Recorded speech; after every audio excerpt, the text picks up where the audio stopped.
Hey guys what's up, how are you? नमस्ते ಎಲ್ಲರಿಗೂ, राम राम सा। आज मैं वीडियो लेके आया हूँ आपके लिए।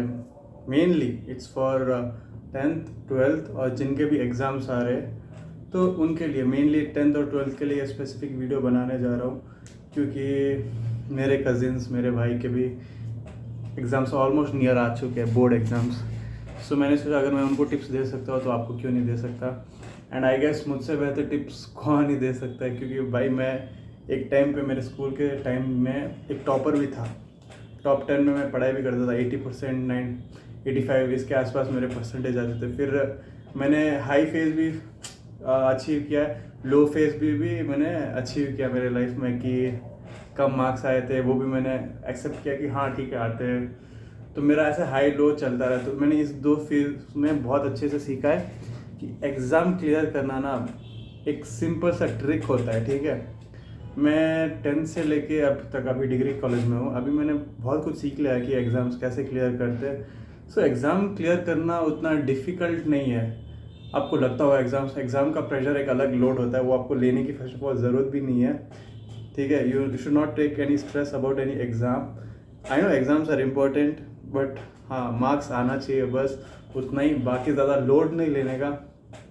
सो सिंपल चीज़ मैं आज को इस वीडियो में बताऊंगा कि जो आप फॉलो करना है, अगर आपको अच्छा लगे तो आप फॉलो करो, वरना आपकी मर्ज़ी है भाई। मेरा चीज़ है, जो मैंने सीखा है इतने सालों से, जो मेरा एक्सपीरियंस है उसके थ्रू, गलत सही, सही से गलत, मैंने सब कुछ एक रिजल्ट देखा कि अगर ये करूँगा तो मार्क्स आता है, अगर ये करूँगा तो मैं फेल होऊंगा। मैं हुआ भी हूँ फेल, ऑफ कोर्स। सो वो एक्सपीरियंस से मैं आपको बताना चाहता हूँ कि क्या चीज़ अगर आप करोगे तो आप सुधर जाओगे। एक सुधर के एक अच्छे से पढ़ाई करोगे, फिर आपके मार्क्स आ सकते हैं, आपके अच्छे मार्क्स आ सकते हैं, मोर देन एक्सपेक्टेशन। वरना आप केयरलेस रहे तो ये वीडियो उनके लिए नहीं है जो भाई सीरियस नहीं है एग्ज़ाम के बारे में। उनको ऐसा लगता है कि उनके पापा के पास बहुत सारे पैसा है, या फिर वो ऐसे मार्क्स खरीद सकते हैं, या फिर ऐसा बहुत कुछ करके, मतलब उनको फ़र्क नहीं पड़ता मार्क्स से, या फिर फ़र्क नहीं पड़ता पढ़ाई से। तो ये वीडियो उनके लिए नहीं है। तो आप प्लीज़ आप वीडियो यहीं पे बंद करके वापस रील्स देख लो, या फिर यूट्यूब पे ट्रेंडिंग बहुत कुछ चीज़ें चलती है वो सब देख लो। आपके लिए शायद वही अच्छा होगा, है ना। बट ये वीडियो उनके लिए इम्पोर्टेंट है जो एग्ज़ाम्स आ रहे हैं और सही में पढ़ना चाहते। तो ये dedicated, seriously I am making this video for only those people who want to study, who really want to achieve good marks in their board exam, like mainly 10th and 12th I'm talking about, and degree college में तो normal ही चलता है, उधर भी same ही है। But एक बार आप 10th 12th clear कर लोगे ना, तब आपको वो एग्ज़ाम क्लियर करते करते आपको एक एक्सपीरियंस मिल जाएगा कि कैसे एग्ज़ाम क्लियर करते हैं। सो मैं वो एक्सपीरियंस करके आ चुका हूँ, तो मैं वो एक्सपीरियंस आपसे शेयर करना चाहता हूँ। जो मेरी गलतियाँ थी, जो मेरी जो चीज़ें थी, जो मैंने सही करके मेरे को अच्छे मार्क्स आए, फिर जो मैंने गलतियाँ करके मेरे को गलत मार्क्स आए, वो ऐसे सब मिला के मैं आपको ऐसे सामने दे रहा हूँ कि ये आप ऐसा चलो तो ऑफ कोर्स गारंटी मैं देता हूँ भाई। ये चीज़ें जो मैं अभी आज इस वीडियो में बताने जा रहा हूँ, सिंपली मैं वो फालतू में बोल नहीं रहा हूँ, ठीक है। एज एक्सपीरियंस पर्सन मैं आपको सिखाने जा रहा हूँ। ये चीज़ें मेरे को मेरे टाइम पे बड़े बड़े टीचर्स, बड़े बड़े फैकल्टीज़ ने सिखाया था मुझे। सारे टीचर एक जैसे नहीं होते। टीचर मेरे बहुत सारे हेल्प किए मेरे को। तो इसकी वजह से मैं एक स्टेबिलिटी पे आ गया कि ठीक है पढ़ाई तो है, आ रही है। क्योंकि मैंने एक टाइम पे मुझे फुल पढ़ाकू बचा था टॉपर्स में से, और 12th में 11th में आया जैसे ही डाउन, मतलब बिलो द एवरेज, फेल भी हो चुका था। सीरियसली आई एक्सेप्ट, मुझे शर्म नहीं आती कि मैं फेल भी हुआ था, बट वो फेलियर होने का रीज़न में मुझे रियलाइज़ हो गया क्यों हुआ था, तो वो इस वीडियो में आपको बता दूंगा। सो या let's start the video guys. Okay, first चीज़, जब आपका एग्ज़ाम आ रहा हो, अभी एग्ज़ाम के, भाई मैं आपको एक चीज़ पहले बताता दूँ, अगर ये आप वीडियो एग्ज़ाम के एक दिन पहले, 2 दिन पहले देख रहे हो तो मत देखो, ठीक है। ये आपके लिए वेस्ट है, लिटरली मैं जो बोलूँगा वो वेस्ट है, मत देखो, है ना। मैं इससे अच्छा मैं बोल रहा हूँ रील्स देख लो, कुछ और कर लो, मज़ा आ जाएगा। बट ये चीज़ आपके लिए नहीं है। सो अगर आपके पास 1 महीना अभी भी बाकी है, 1 महीना या 25 डेज, 20 डेज, तो आप एक काम कर सकते हो, गेट ऑन ट्रैक, फोकस पे आ जाओ, क्या तुमको करना है करके। तुमको मार्क्स अचीव करना, तुमको देखो, अगर मार्क्स अचीव करे ना तो तुम्हारे पेरेंट्स ही खुश होंगे, तुमको एक अलग ही वैल्यू दी जाएगी। तो इसलिए मैं बोलता हूँ कि इसलिए ये वीडियो बनाया गया कि स्पेशली कि कोई स्टूडेंट इधर उधर माइंड डाइवर्टेड हो तो उनको समझा दूँ ये बातें तो और अच्छे से समझ में आ सकती है। So okay, let's get started guys. पहली चीज़ है मेक अ शेड्यूल। एक आपको शेड्यूल बनाना है कि एक कैसे बताऊँ, शायद मेरे पास इधर कहीं रखा होगा, मिल नहीं रहा, शायद पता नहीं कहाँ रखा होगा। एक स्टिकर जैसा कुछ आता है, हाँ मैं आपको ये ऐसा कुछ स्टिकर जैसा आता है, आपको ऐसा बनाना है।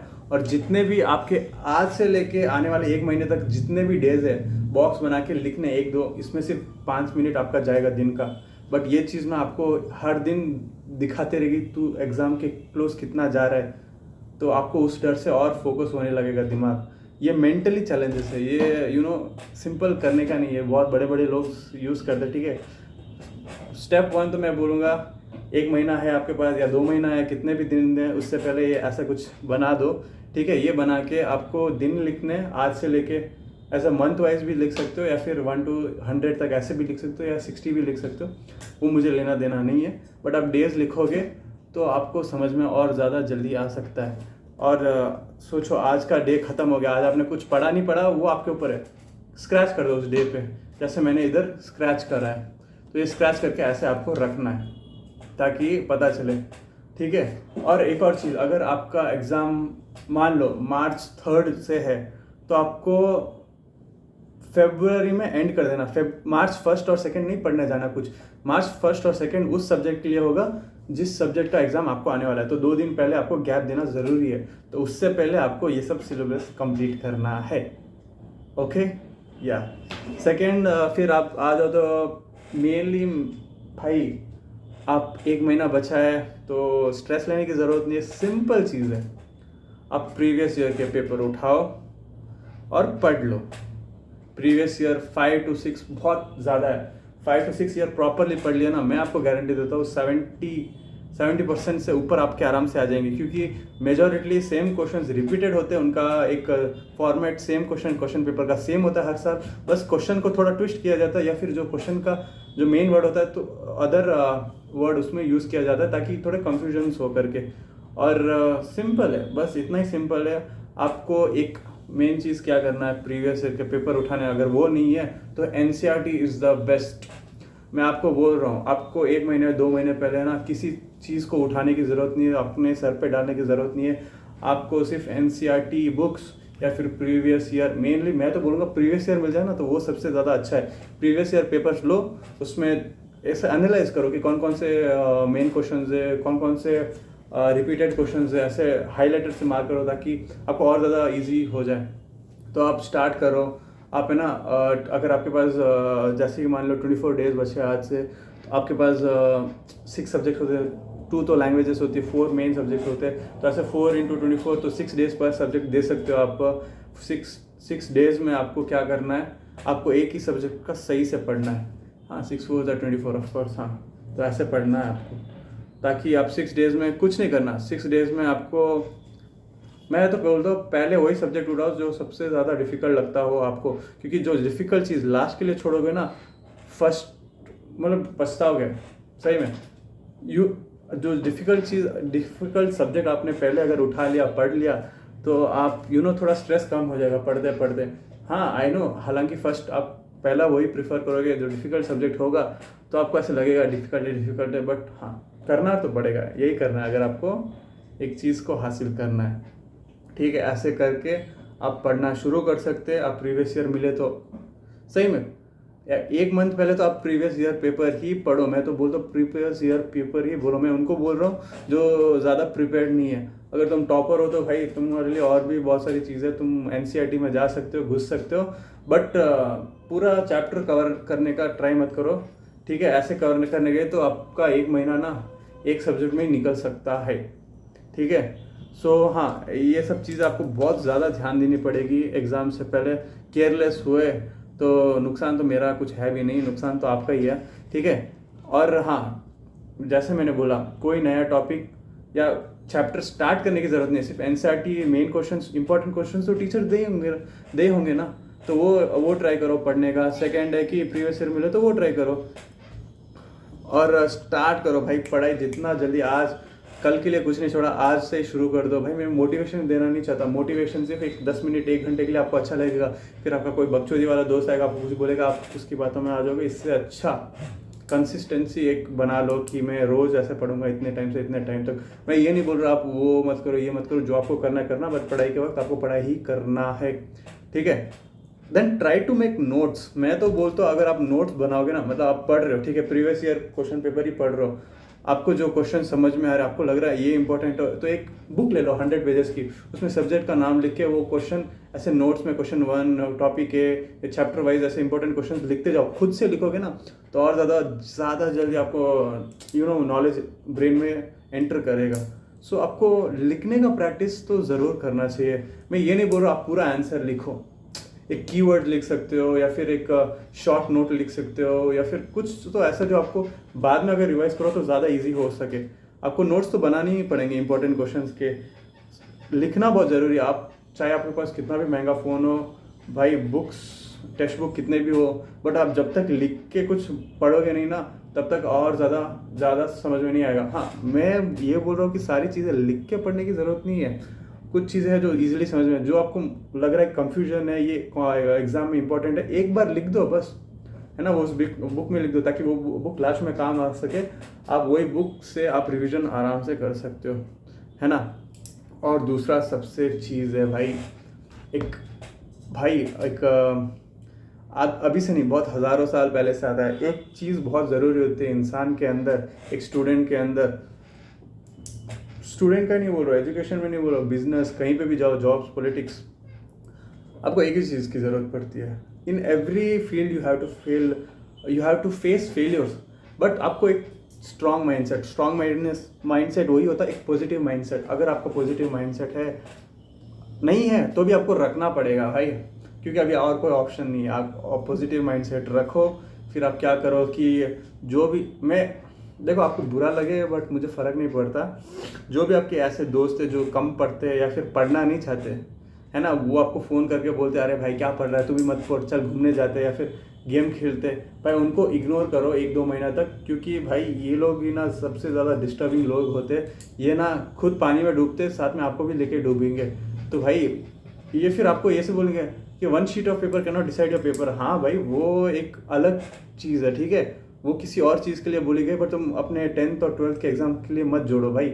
ये दुनिया बहुत बड़ी है ना, तो उस चीज़ के लिए वो बोला गया कि 1 sheet of paper can not decide your paper. But तुम एक स्टूडेंट हो तो तुम्हारी औकात ना सिर्फ मार्क्स में, तुम्हारे मार्क्स अच्छे है तो तुम्हारे पेरेंट्स कल रिजल्ट के बाद तुमको जो चाहिए वो दिलाएंगे। अगर तुम्हारे मार्क्स तुम्हारे पेरेंट्स के एक्सपेक्टेशन से बिलो आए तो वो तो एक उनका होप टूट जाएगा। तो इसलिए मैं बोलता हूँ कि अगर आपको सच में है पढ़ाई करने का तो पढ़ो, और ऐसे लोगों को थोड़ा घोस्ट करो, कांटेक्ट कम करा करो, क्योंकि ऐसे लोग ना आपको वो पॉजिटिव माइंडसेट रहा तो भी आपको माइंड डाइवर्ट करने का, उनको अरे भाई मैं नहीं पढ़ रहा, तू भी मत पढ़, तू तो मेरा दोस्त है ना, चल गेम खेलते या फिर चल घूमने जाते या फिर पार्क में खेलते, वो सब नहीं करना है भाई। ये मूवमेंट में ना आपको अपने ऊपर फोकस रहना, आपको अपनी कैपेबिलिटी अगर पता है तो उसके हिसाब से आपको मेहनत करता रहना। देखो स्मार्ट वर्क होना भी चाहिए, हार्ड वर्क भी होना चाहिए, कंसिस्टेंसी हो तो तब सक्सेस अच्छी हो जाती है। तुम ऐसे ही अगर गधों की तरह मेहनत करोगे तो आपको कुछ नहीं मिलेगा। ज़्यादा स्मार्टनेस दिखाया, आपको ऐसा लगता है कि मैं अभी पढ़ूंगा नहीं, एग्जाम में कॉपी करूँगा, भाई ऐसा आज अभी इस ज़माने में नहीं होता।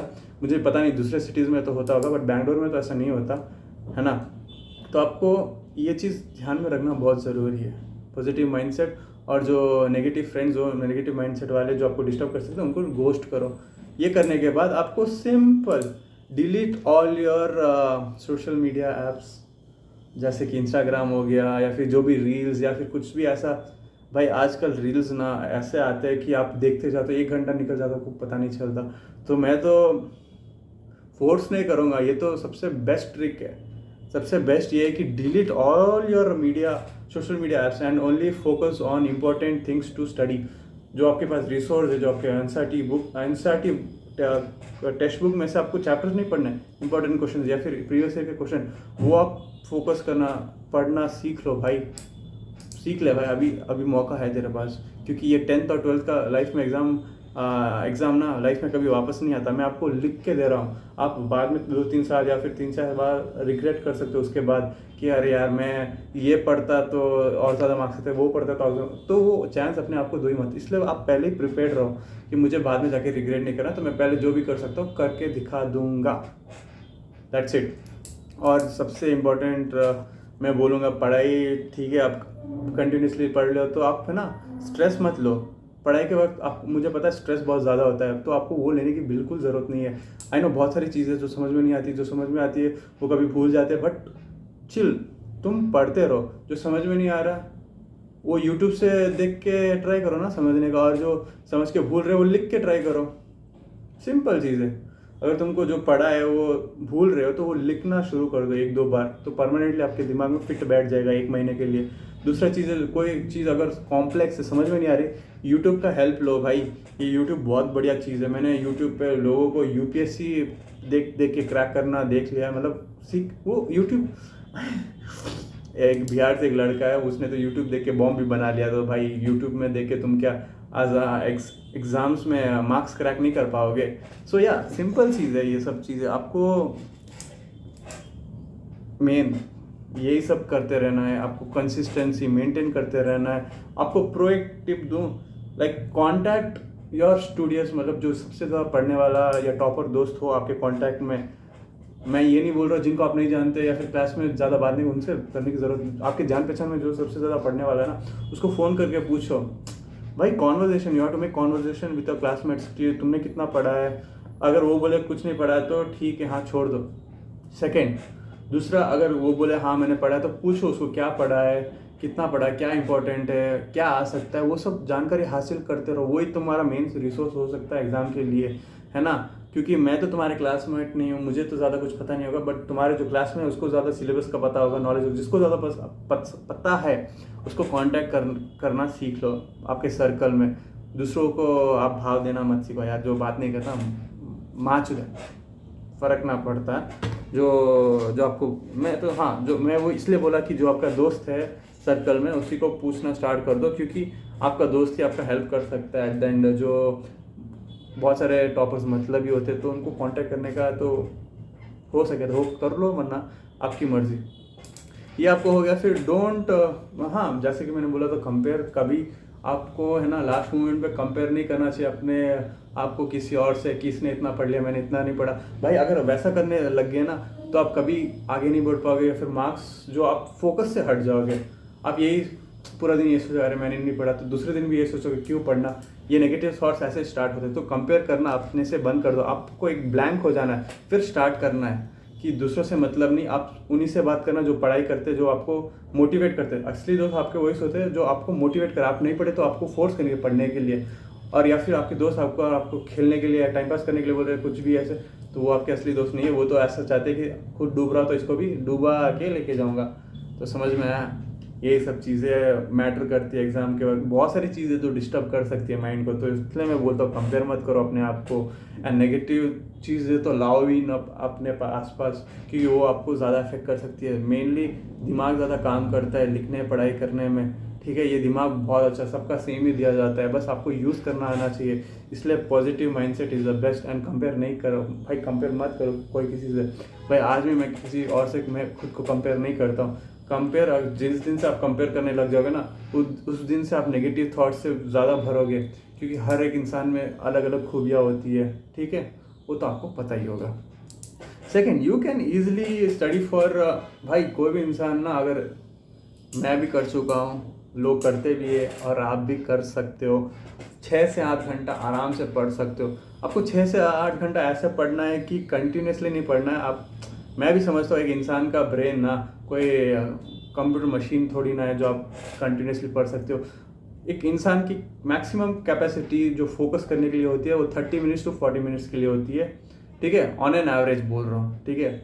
On an average 30 to 40 minutes. अगर आपको 30 मिनट्स 40 मिनट्स के बाद थोड़ा ऐसे ध्यान, मतलब ऐसा फोकस लूज हो रहा है, तो जहाँ पे पढ़ रहे हो वो थोड़ा बंद कर लो और बाहर जाओ। पेरेंट्स हो या फिर पेरेंट्स से कॉन्वर्जेशन करो, या फिर कुछ ऐसे लोग जो अच्छी अच्छी बातें करते हो उनसे थोड़ा पॉजिटिव माइंडली ऐसे बातें करो, ताकि आप रिफ़्रेश हो जाओ। Refreshment is very important during the studies of exam before the exam you need to get refresh after every hour.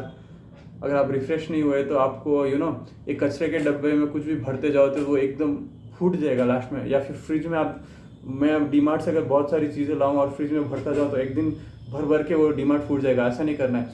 कुछ चीज़ें डालो अरेंज करते जाओ. तो आपको दिमाग को अरेंज करने के लिए, प्रोसेस होने के लिए, स्टोर करने के लिए थोड़ा टाइम लगेगा. तो इसलिए 30-40 मिनट्स के पढ़ने के ड्यूरेशन में आप 10 मिनट्स का गैप ले ही लो. उस 10 मिनट्स गैप में आप कुछ भी कर सकते हो. आपका फेवरेट म्यूज़िक सुन सकते हो जो आपको पसंद है, जो आपको एक हैप्पीनेस वाइब देगा.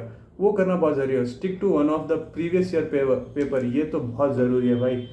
और अगर तुम्हारे पास नहीं है ना तो तुम अपने दोस्त को पूछ सकते हो.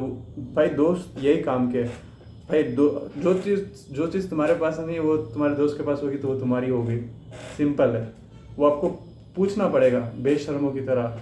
अगर आप इंट्रोवर्ट हो, आप नहीं पूछना चाहते तो लॉस आपका है. ठीक है, आप एक बार पूछ के देख लो. अगर वो दे दिया तो वो आपका भला चाहता है, वही आपका दोस्त. अगर नहीं दे रहा तो भाड़ में जाए भाई. ऐसे लोग बहुत आते हैं दुनिया में, बहुत जाते, फ़र्क नहीं पड़ता. टेक अ नीट यूट्यूब, मतलब एक यूट्यूब. अगर क्लियरली कोई यूट्यूबर आपको एक्सप्लेन कर रहा है सिलेबस के बारे में, not syllabus in the sense important question या जो भी आपको आंसर या जो क्वेश्चन है उसको डिटेली एक्सप्लेन कर रहा है आपके नॉलेज के हिसाब से, तो वो आप वीडियो देख सकते हो. अगर आपको बुक्स में से समझ में नहीं आ रहा आंसर तो आप एक्सप्लेनेशन कर लो तो आपको ज़्यादा बेटर समझ में आएगा. दूसरा, अगर यूट्यूब से नहीं कर सकते तो किसी दोस्त को पूछ लो. तुझे ये आंसर आता है उसको पूछ लो.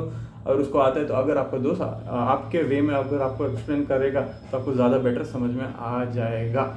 सिंपल है. यूट्यूब का तो आपको हेल्प लेना ही पड़ेगा. यूट्यूब में अगर जो सिलेबस आपका ऑलरेडी पढ़ा है तो वो देख लो, है ना. जो इम्पोर्टेंट है वो आप यूट्यूब से सीख लो. क्योंकि बहुत सारे यूट्यूबर्स इसलिए यूट्यूब पे आए क्योंकि वो अपना इन्फॉर्मेशन शेयर करना चाहते हैं इस प्लेटफॉर्म के ज़रिए, इस चैनल के माध्यम से. एंड और मैं क्या बोलूँ कि बिफोर एग्ज़ाम आपको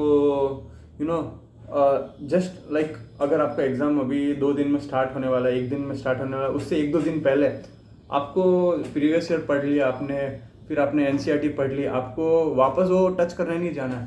मैंने पहले क्या बोला था, जो आपने एक बुक में लिखे इंपॉर्टेंट जो नोट टॉपिक, जो इम्पोर्टेंट वेरी इंपॉर्टेंट चीज़ें जो आपने नोट डाउन करी है बुक में, वो बुक आपको उठानी है. या फिर एक बार जो आपने पढ़ा है सिर्फ ऐसे रिवाइज करते जाना, पढ़ते रहो, ऐसे पढ़ते रहो. मैं तो बोलता हूँ आराम से जो जितना भी आपने पढ़ा सिलेबस 1 दिन में आप 1 या 2 बार आराम से पूरा पढ़ सकते हो वापस रिवीजन के through. Revision is very important. Exam से 1-2 दिन पहले सिर्फ रिवीजन करो, सिर्फ रिवीजन.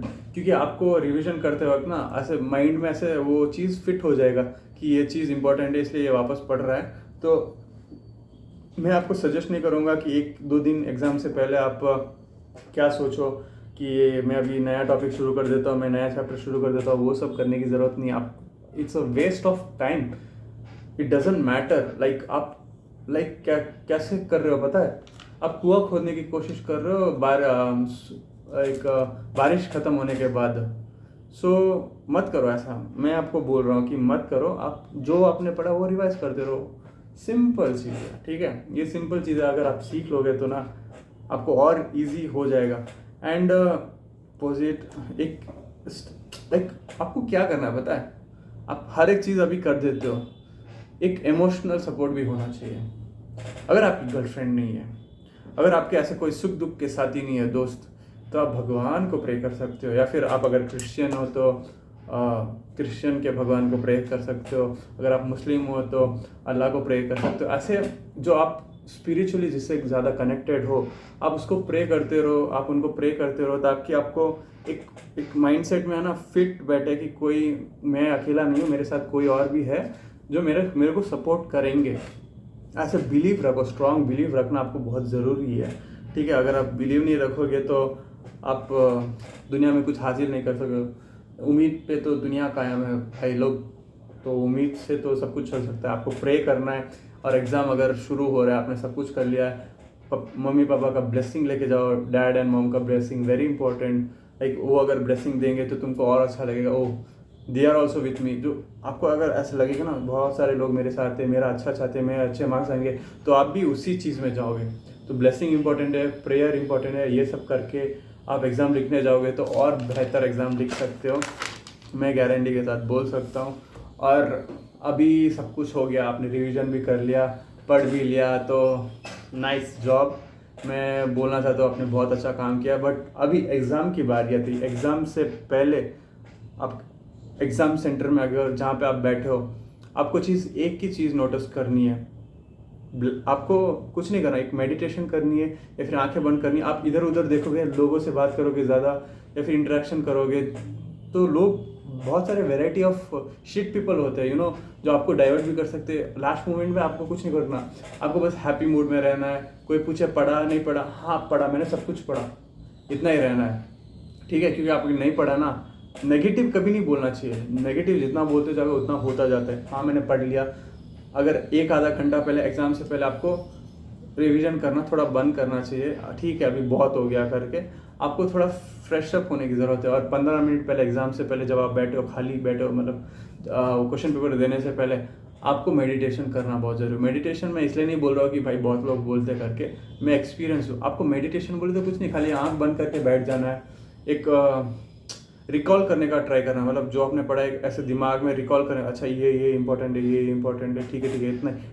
उधर भी टेंशन लेने की ज़रूरत नहीं है, बस इतना सिंपल है। आप एग्जाम में बैठ गए 15 मिनट पहले, अगर आपको क्वेश्चन पेपर आ गया तो सिंपल चीज़ है, आप वो जो क्वेश्चन है ना 10-15 मिनट लगा लो। आप 10-15 मिनट में आप पूरे क्वेश्चंस सीख लो। मतलब सीखना इन द सेंस, कौन कैसे एग्ज़ाम को पेपर लिख के दिया है ना, वो भाई ट्विस्टेड ही देता हमेशा। तो आपको 10-15 मिनट्स लगाने पड़ेंगे क्वेश्चन समझने के लिए। आप एकदम आपको मिल गया, आपको सब कुछ आता है। आपका बहुत सारे स्टूडेंट्स ऐसे कर देते हैं, उनको सब कुछ आता है बट क्वेश्चन सही से नहीं देखते हैं और दूसरा आंसर लिख के आ जाते हैं। वो सब आपको करने की ज़रूरत नहीं है, झंझट मारने की कोई ज़रूरत नहीं है। आपको सिंपल क्वेश्चंस को अच्छे से पढ़ने की ज़रूरत है। फर्स्ट वही होता है, क्वेश्चन पेपर हाथ में वो ऐसे ही नहीं देते 15 मिनट पहले, तो आपको वो क्वेश्चंस पढ़ने होंगे, वो क्वेश्चंस ऐसे अच्छे से देखने होंगे और आपको ऐसे दिमाग में बैठाना, अच्छा ये आता है। अगर आपको जो नहीं आता ना, आप कोई ना टेंशन मत लो। और ऐसे होते ना, अटेंड 5 आउट ऑफ एनी 8, तो वो 5 आप करके ही आओ, क्योंकि टीचर ने बोला है तुमको करना है तो करना पड़ेगा। देखो टीचर्स मेनली क्या देखते हैं पता है, तूने आंसर लिखा है, आंसर सही है तो मार्क्स देंगे, आंसर गलत भी है, तुमने मेहनत करी लिखने में, उतना ही भरा है जितना असली आंसर है, तो भी मार्क्स मिलेगा अगर आपका आंसर रिलेटेड हुआ तो। ये नहीं कि तुम लव स्टोरीज और गाने लिख के आ जाओ तो उससे मार्क्स आपको नहीं मिलेगा। आपको सिर्फ रिलेटेड लिखना है, आपको जो समझ में आया क्वेश्चन आपको समझना है। भले आंसर आप कंफ्यूज हो गए तो जो समझ में आया वो लिख के आ जाओ ना, लिख के आ जाओ। और सेकंड, आपको है ना जो आंसर शीट होगा आपको अरेंज करने की अच्छे से ज़रूरत है। एक फॉर्मेट में, एक ऑर्डर में आपको लिखने की ज़रूरत है आंसर्स, स्टेप बाय स्टेप। इस पार्ट ए में इतने मेंस, इतने मेंस में इतने क्वेश्चंस, इतने आंसर्स, ऐसे ऐसे लिखने, वो लिखना इंपॉर्टेंट है। और किस आंसर का number like first question first answer, वो क्वेश्चन 1 आंसर ऐसे लिखने की ज़रूरत है। वो मेन है, क्योंकि टीचर उसी को देख के मार्क्स देता है। अगर आपने आंसर कुछ और लिखा है, वो आंसर के सामने क्वेश्चन नंबर कुछ और लिखा है, तो वो आपको मार्क्स नहीं देते, कुछ कभी कभार सड़ेले टीचर्स। तो उस पर फोकस मत करो।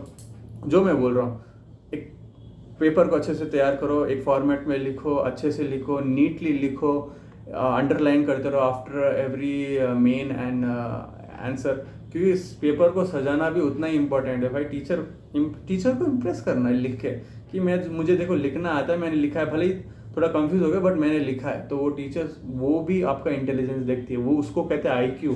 मतलब भाई IQ बोले तो वही नहीं कि तुम अच्छे मार्क्स ला रहे हो एग्जाम में। IQ मतलब भाई तुम्हारा इंटेलिजेंस वहाँ पे टेस्ट करते हैं कि तुम पढ़ के आए हो, नहीं आए हो, पढ़ के आए हो तो भी कैसे लिख रहे हो। तो आंसर शीट को सजाना उतना ही इम्पोर्टेंट है। सजाना इन द सेंस ज़्यादा मत सजाओ, फ्लावर्स लगाने की कोई ज़रूरत नहीं है। सिंपल लाइन मारते जाओ हर एक आंसर के बाद। एक जो आंसर जिसका है वो क्वेश्चन अच्छे से लिखो, एक टॉपिक पार्ट ए जितने पार्ट्स है वो लिखना, मेंशन करना मत भूलो। और भाई मैं तो बोलता हूँ जब आपको आंसर शीट मिले ना 10 मिनट पहले कुछ मत करो, एक अच्छे से कॉलेज का स्कूल का बड़ा नाम लिख दो, फिर उसके नीचे सब्जेक्ट लिख दो और उसके पीछे उसके ऊपर डेट लिख दो, डे लिख दो। ये सब चीज़ें बहुत इंपॉर्टेंट है। ये सब चीज़ों से टीचर को ऐसा लगेगा कि हाँ कि तुम कुछ तो ऐसा कर रहे हो, कि वो टीचर ऐसा नहीं लगेगा तुम केयरलेस हो, टीचर को ऐसा लगेगा हाँ तुमने ध्यान दिया पेपर लिखने में। तो ऐसे सब चीज़ों से क्या होगा, टीचर को अच्छा इंप्रेशन मिलेगा, टीचर तुमको ज़्यादा मार्क्स देगी और आप अच्छे से ज़्यादा स्कोर कर पाओगे एग्ज़ाम में, ठीक है। And try to attend, of course you have to attend all the questions in the exam.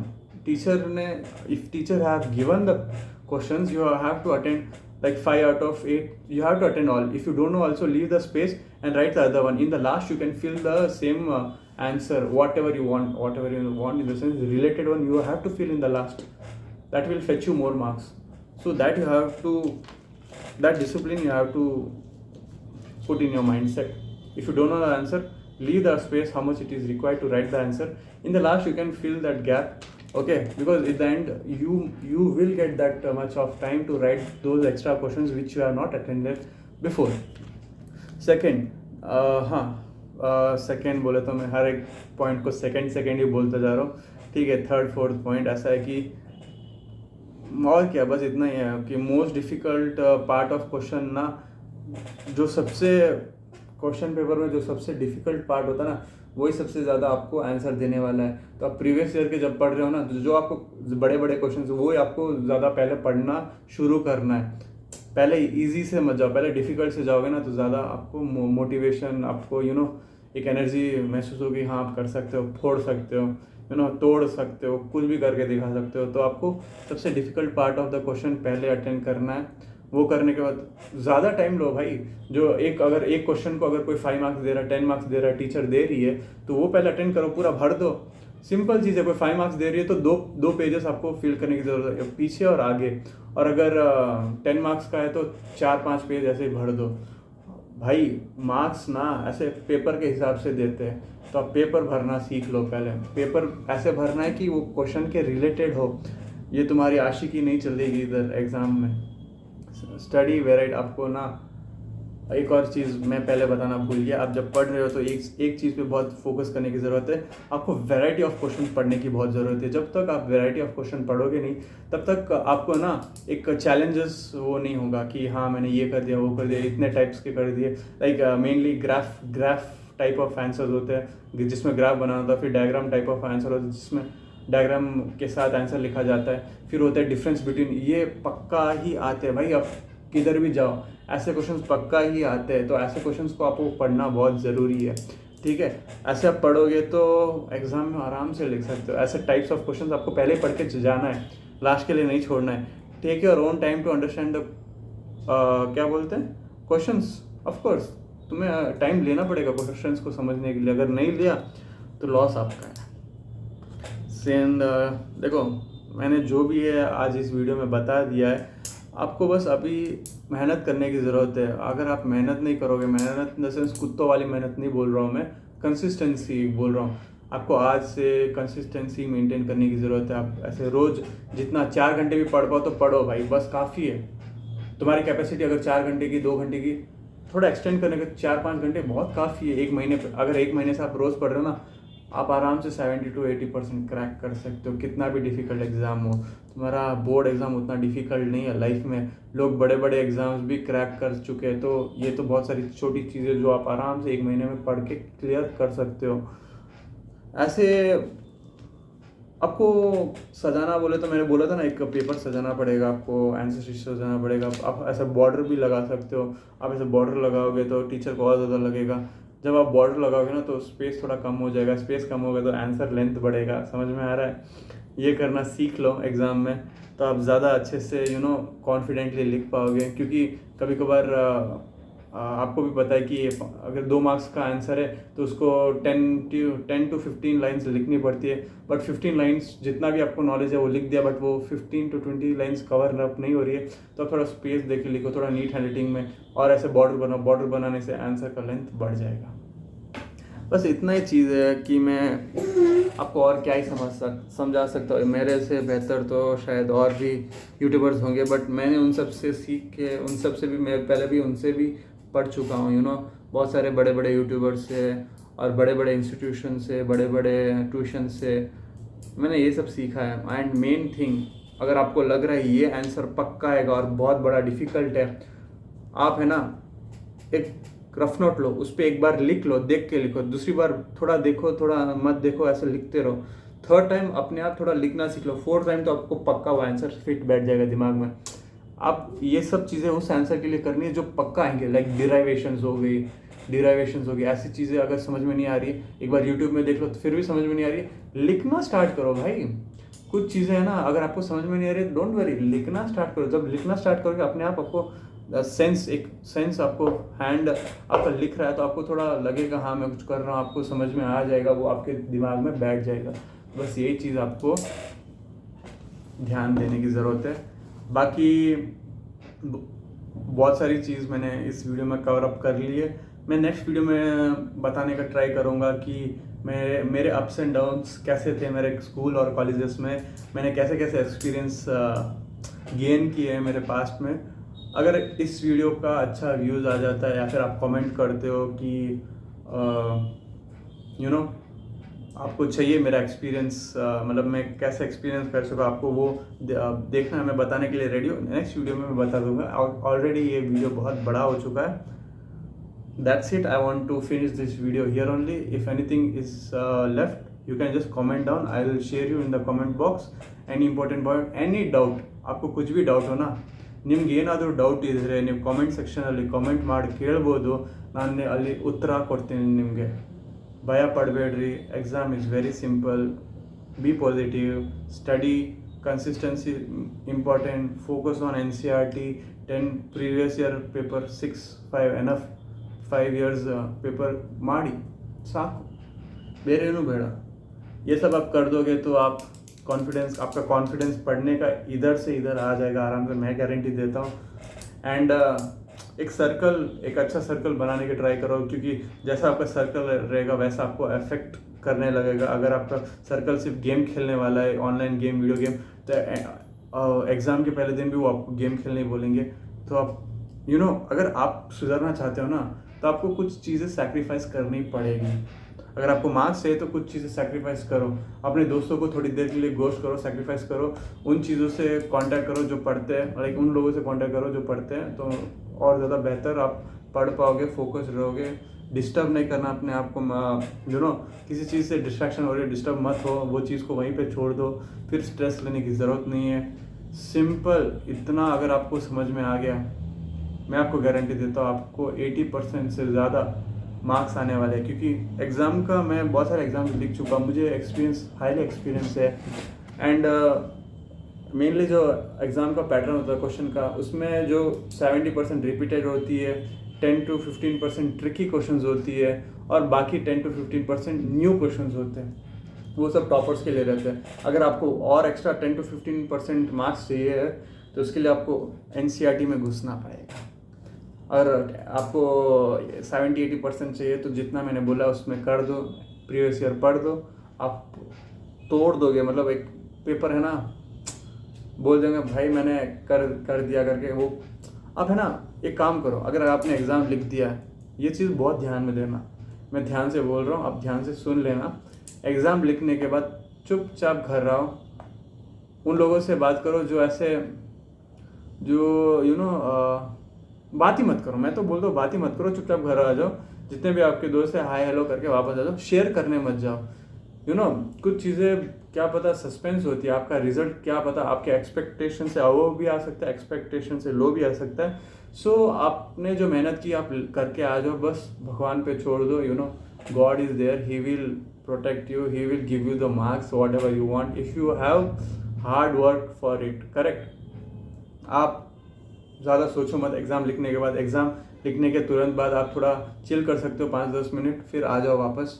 आप ज़्यादा देर खड़े रहोगे तो लोग है ना, वो स्टूडेंट्स, तुम्हारे फ्रेंड्स वही बातें करेंगे, अरे मैंने ये नहीं लिखा, फिर तुमको भी लगेगा हाँ मैंने ये नहीं लिखा।